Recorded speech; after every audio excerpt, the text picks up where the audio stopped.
Good afternoon everyone. কি খবৰ? আজি আমাৰ ৰাজহুৱা নামঘৰত মানে পালনাম আছে, তো আমি মা আৰু মই এতিয়া নামঘৰত গৈ আছোঁ। আৰু মোৰ লগত আছে মোৰ ছোৱালী। কি ধুনীয়াকৈ একদম আগত চুলিখিনি লৈ পুৰা ষ্টাইল কৰি তাই ওলাইছে, মানে চুলিখিনি নাগাঠে তাই, ধুনীয়াকৈ ষ্টাইল কৰিছে তাই। আৰু এয়া তাই আগত গৈছে আমাকে দি থৈ।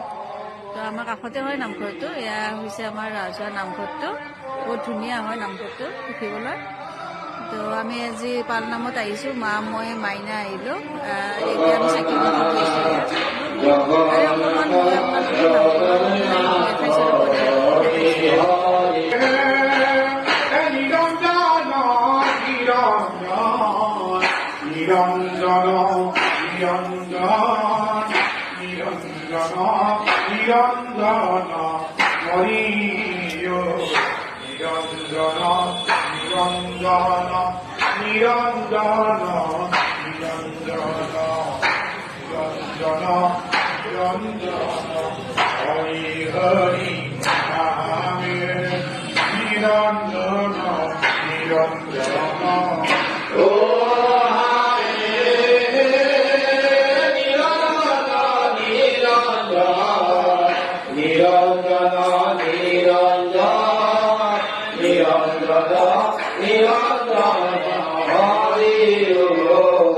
নিরঞ্জন